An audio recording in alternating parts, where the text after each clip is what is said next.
Pai do Senhor, meus irmãos, é um privilégio estar convosco novamente, dessa vez para falar sobre apolinarismo, né? O que é o apolinarismo?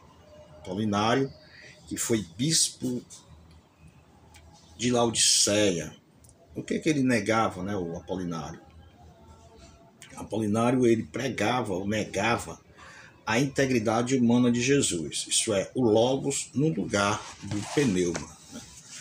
Então, a gente já estudou sobre o docetismo, que é parecer em grego, né? Dokion, parecer em grego. Ele negava o quê? Ele negava a humanidade de Cristo.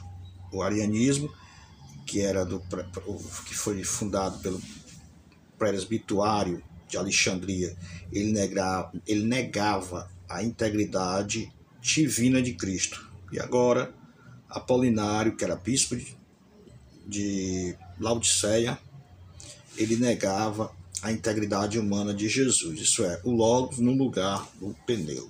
Então, bons estudos e vamos começar, né? Então, apolinarismo é o nome de uma heresia do século IV que leva o nome do seu originador, no caso, Apolinário, né? Ou Apolinares, o jovem. Apolinário nasceu por volta do ano 300 e morreu por volta do ano... Apolinário nasceu por volta do ano 300 ou 315 e morreu pouco antes de 392. Parece que viveu toda a sua vida em Laodiceia, ao sudoeste da Antioquia, né? Laodiceia é uma das 7 igrejas da Ásia Menor, né, em que Jesus dirigiu em cartas para ela, né? A 7ª carta, a igreja de Laodiceia. Então, era um homem de capacidade tão rara e de santidade tão atraente que até mesmo seus opositores mais irredutíveis homenageavam seu caráter sólido. Ainda jovem, veio a ser um obreiro leigo da igreja de Laodiceia, sob o governo do bispo Teodoro. Apolinário foi excomungado por pouco tempo, por ter frequentado uma atividade pagã. Então, em 346, ele foi excomungado pela segunda vez pelo bispo George, ariano, né?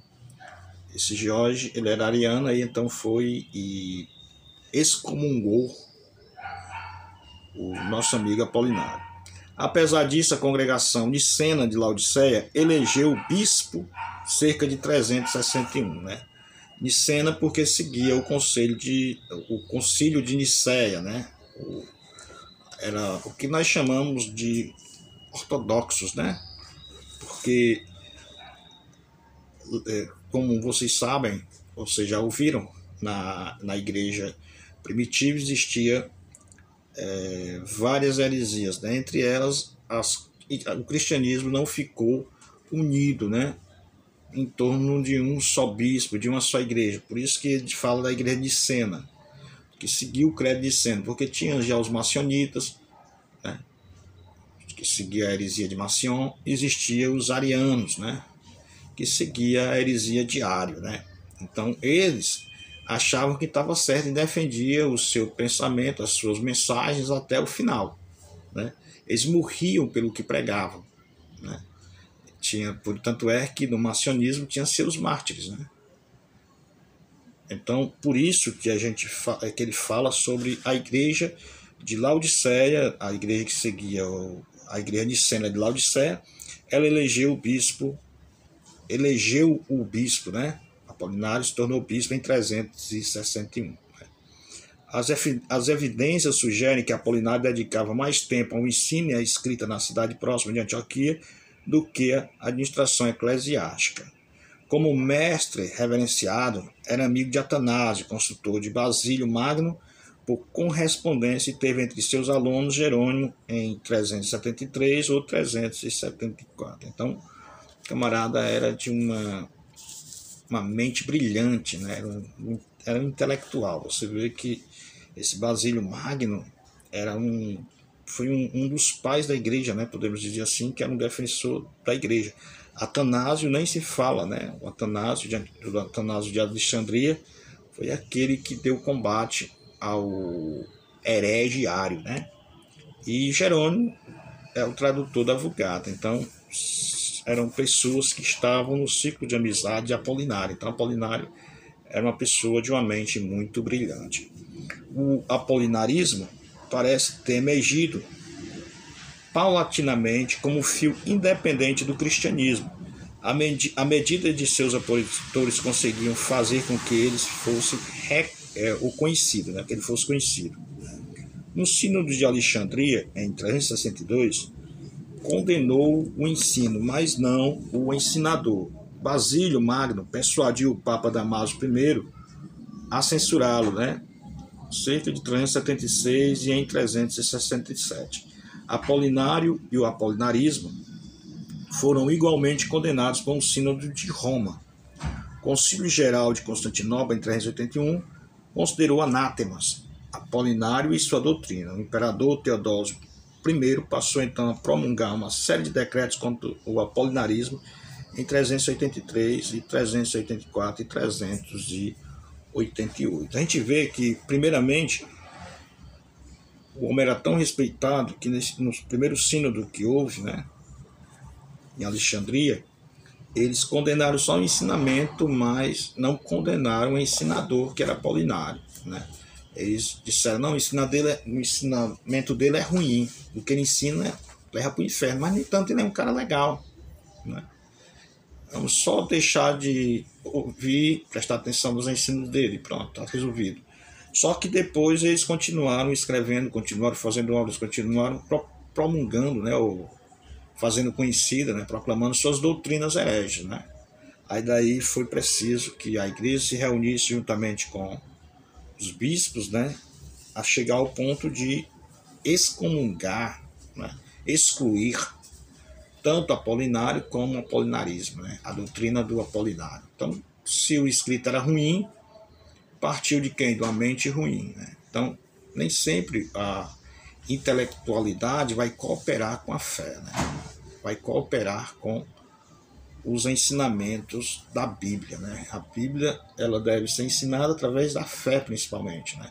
Deve ser entendida e deve ser aceita por fé, e não simplesmente através de razão, através de explicações racionais. E o herege Apolinário, que tinha se tornado bispo de Laodiceia, agora ele é condenado, e Teodósio I passou a promulgar decretos contra ele, o imperador, e a igreja também passou a escrever contra ele e a abominar os seus ensinamentos. Por essa época, o Apolinário já era idoso, né? Então o herege idoso, segundo parece, continuava escrevendo e ensinando, mesmo sobre a repreensão dos líderes da igreja. Então ele não estava nem aí, era os líderes condenando ele e ele continuando fazendo o serviço dele normalmente. E isso em Antioquia, né, e Laodiceia, segundo sua paixão pela verdade, própria de um estudioso e com a confiança serena de um santo quanto à sua retidão, né? Então, o Apolinário continuou escrevendo, ele era muito respeitada por ser uma pessoa que tinha uma vida ilibada, por não ter, como é que a gente pode dizer assim, coisas que manchassem a reputação dele, né? Então ele continuava escrevendo, continuava ensinando, continuava fazendo as coisas, e como o caráter dele era muito íntegro, as pessoas o respeitavam, né? Ora, o apolinarismo já tinha tornado um cisma específico em 373, porque quando o imperador Valente deportou certos bispos egípcios para Cesareia, Apolinário abordou-os com saudações e um convite para entrarem em comunhão com ele. Os bispos, por sua vez, rejeitaram suas propostas. Já em 375, Vitalis, um discípulo de Apolinário, tinha fundado uma congregação em Antioquia. Vitalis foi consagrado bispo por Apolinário, que também organizou a eleição do seu amigo Timóteo ao bispado de Bereto. Os apolinários tiveram pelo menos um sínodo em 378, e há evidência no sentido de ter ocorrido em um segundo sínodo. Então, ele fundou igrejas, né, através dos seus amigos, consagrou bispos e levantou trabalhos para difundir os seus ensinamentos, né? Então isso, quando ele diz que faz um sínodo, né, uma reunião de convenção mesmo, e possivelmente ele fez 2 sínodos, mas está registrado né, 378, né, da nossa era. Depois da morte de Apolinário, seus seguidores dividiam-se em 2 partidos, os vitalinos e os polemianos, ou sinusiatos, né? Por volta de 420, os vitalinos já estavam reunidos com a igreja grega. Pouco mais tarde, os sinusiatos fundiram-se na cisma monofisita, né? O apolinarismo foi precursor das grandes lutas cristológicas que lançaram Antioquia contra Alexandria, tendo Roma por árbitro. E o resultado final foi cisma monofisita permanente da cristandade depois do concílio da Calcedônia em 451. Então, os ensinamentos deles eram meio cruéis, né? E distorcia, né, as verdades bíblicas. E o que acontece é que depois da morte de Apolinário, a heresia não morre com herege, né?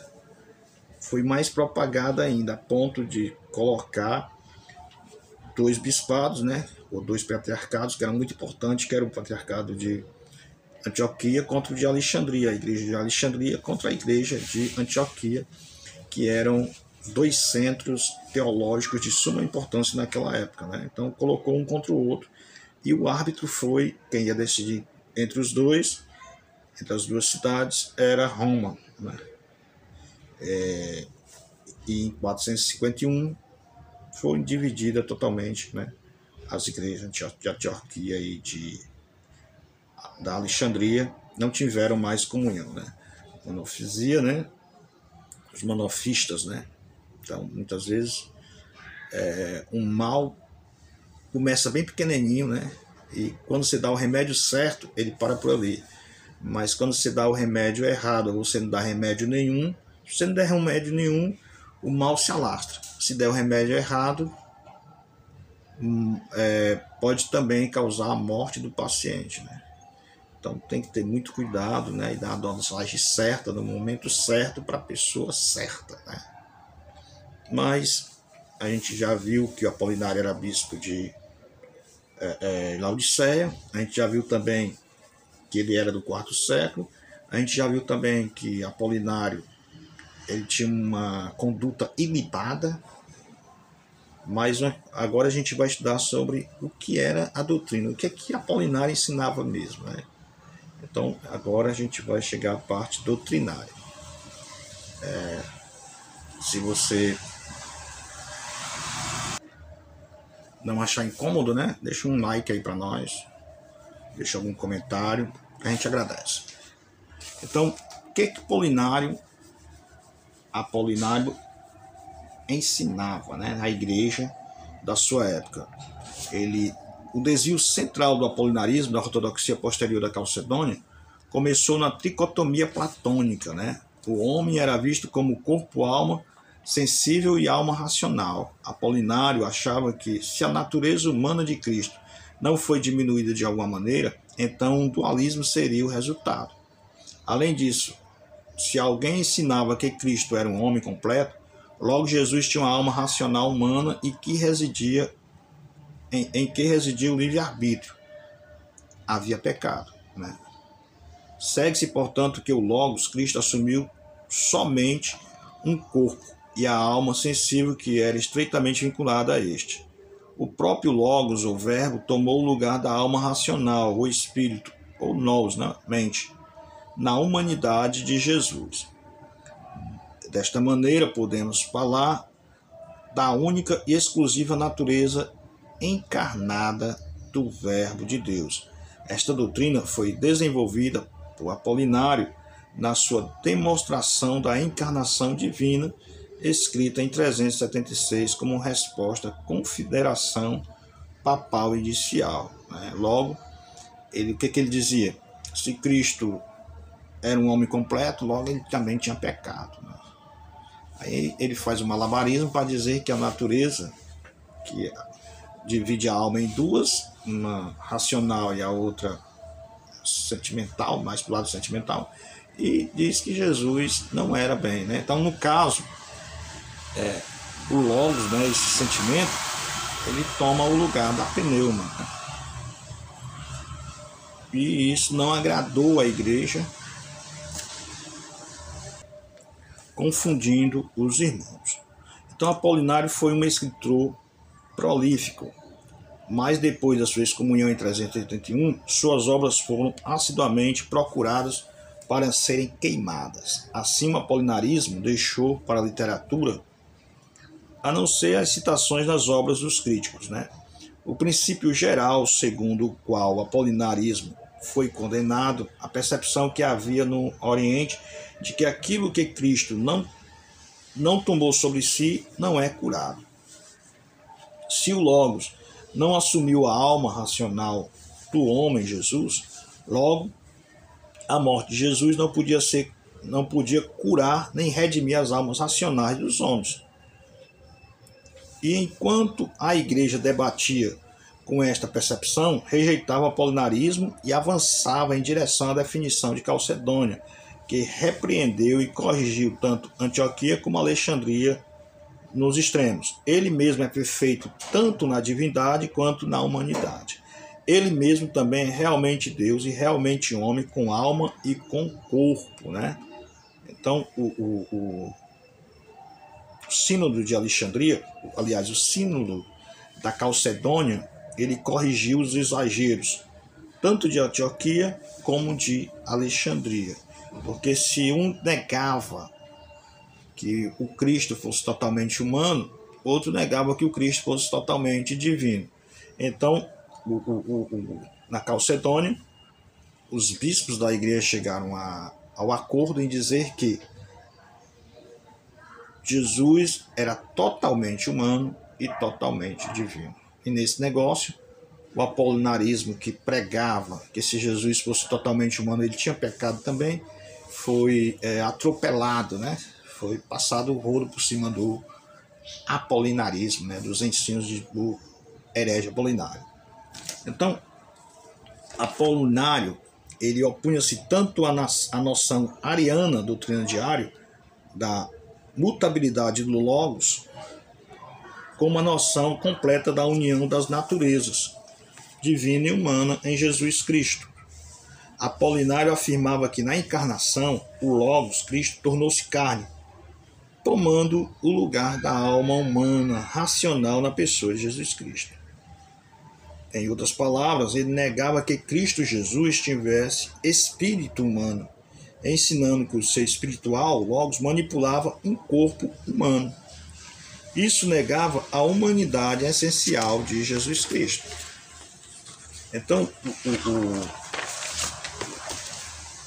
o certo mesmo é dizer que, no tocante a isso, estamos diante de um grande mistério, que é a encarnação do Logos. Concebemos Cristo em termos de plena humanidade e de plena divindade, visto ter sido a grande manifestação do Logos, né? O princípio do Cristo, do Filho, dentro da Trindade. Por mais que se avance os estudos da ciência e da teologia, jamais conseguiremos compreender a combinação em si mesmo entre o divino e o humano, né? Doutrinas como o apolinarismo tentam solucionar o que não pode ser solucionado pelo menos no presente, né? E a doutrina de Apolinário foi condenada no Concílio Geral de Constantinopla em 381 depois de Cristo. Então, às vezes, por melhor que o escritor seja, por melhor que o teólogo seja, ele vai além daquilo que se espera, né? Ele quer avançar além daquilo que nos foi revelado, além daquilo que está na Bíblia, né? E quando se avança no desconhecido, no terreno perigoso do desconhecido, a pessoa pode falhar, né? A pessoa pode falhar mortalmente. E é o que aconteceu com Apolinário. Ele tentou avançar em um terreno que não foi revelado, né? E daí ele tira a humanidade de Cristo e coloca o Logos para substituir o pneuma, e confunde muita gente, confunde as pessoas. Talvez ele tentasse imaginar aquilo como se fosse uma solução para o problema. Mas como você vai encontrar uma solução? Não é nem matemática, né? no campo da teologia, né? O que a Bíblia fala é que Jesus era totalmente homem e totalmente Deus. Foi confirmado pela igreja, foi confirmada pelo Espírito Santo, né? E o Espírito Santo confirmou aos bispos, né? Se eu posso falar assim. Tanto é que em todos os nossos sínodos está escrito lá, Jesus não é 100% homem, 100% Deus, como alguns pregam. Jesus é totalmente homem e totalmente Deus. Porque aí, senão, se eu disser que é 100% mais 100%, dá 200%. Né? Eu digo totalmente, fica mais legal, né? Fica mais fácil a compreensão. E quando nós vamos avançar sobre a natureza de Cristo, entender melhor isso, além daquilo que já foi revelado para nós, na eternidade, né? Perguntando a Cristo pessoalmente, quando nós chegarmos lá, porque tem coisas que não nos é revelado, tem coisas que estão além da compreensão humana, né? E para essas coisas a gente deixa o 29 e 29 de Deuteronômio. Meus irmãos, vamos fazer uma pequena revisão, né? Só lembrando que a gente já estudou durante esse bimestre. Aprendemos nessa lição que não existe uma só religião que traz em suas doutrinas 100% de mentira. Aprendemos também que pior do que a mentira é a meia-verdade. Você viu nesta lição que o estudo das religiões comparadas entende que essencialmente todas as religiões se resumem em uma. Mas descobrimos também que não é bom isso, porque o estudo sério de várias religiões tem mais discordância do que concordância. Você viu também que o gnosticismo afirmava que a salvação só é possível através do conhecimento místico e que só estava ao alcance dos psíquicos e dos pneumáticos, né? Existiam as 3 classes de salvação, né? Você lembra, né? O Zixo estava perdido, né? Nasceu para ir para o inferno. Aí tinha os psíquicos, que eram a salvação meia boca, e os pneumáticos, que eram totalmente salvos, mas para compensar, se uniam à divindade e perdiam, né, a consciência, né? Então aprendemos também que grande parte dos escritos de Paulo e João foi combatendo a heresia gnóstica. Você viu também que o docetismo era uma seita de gnósticos, ou do gnosticismo, e dizia que a humanidade de Jesus era ilusória. Ele apenas parecia ser humano, mas não era. Ainda com respeito ao docetismo, vimos que muitos cristãos da atualidade, por ignorância ou por excesso de otimismo, professam a heresia docética. Aprendemos também que Marcion pregava uma doutrina gnóstica e docética e que ele afirmava que Jeová não era o Pai de Jesus Cristo, mas somente um Deus de categoria inferior, o demiurgo, né? Você se lembra? Nesta lição nós aprendemos também que Ário ensinava que pelo fato de Cristo ter tido contato com esse mundo, ele não podia ser Deus, porque qualquer contato com esse mundo material é o suficiente para se contaminar. Ário afirmava também que Cristo foi criado por Deus, por isso ele teve início de existência, sendo assim ele não era Deus. Com respeito a Pelágio, estudamos que afirmava também que a humanidade não herdou o pecado de Adão. Pelágio ensinava também que é possível uma pessoa ser salva através das suas boas obras, mesmo não sendo cristã, porque os pagãos também possuem a imagem de Deus. Pelágio afirmava também que Adão não se tornou mortal por causa do pecado, porque já havia sido criado mortal. Teria morrido da mesma forma que não pecasse, né?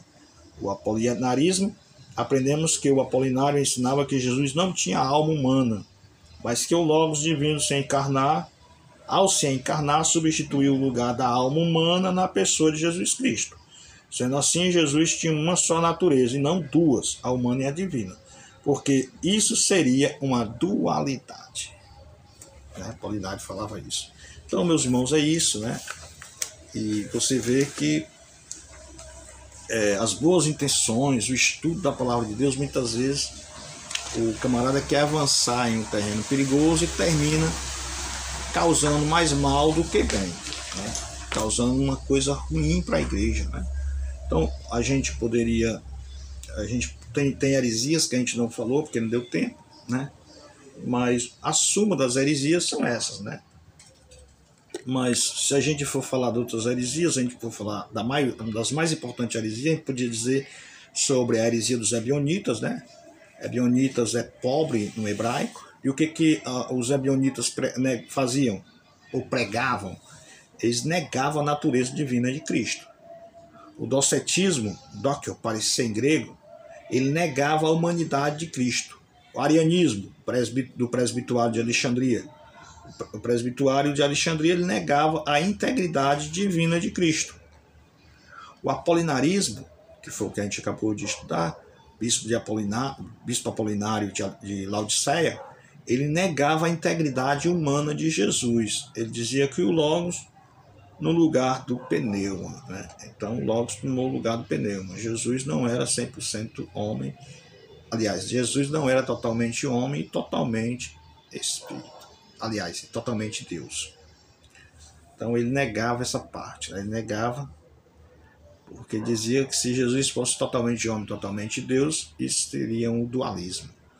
O nestorianismo, que a gente não viu, mas vocês podem ver, pesquisar melhor, né, depois da internet, era o patriarca Nestório de Constantinopla, e o Nestório ele pregava uma união moral e não orgânica de Cristo, né? E o eutiquianismo, Eutico foi monge de Alexandria, o que o eutiquianismo pregava? Ele admitia um tertium quid, significa uma terceira coisa, né? Então, meus bons amigos, isso é o resumo. Que Deus possa abençoar vocês e até o próximo encontro com a ajuda de Deus. A paz do Senhor a todos.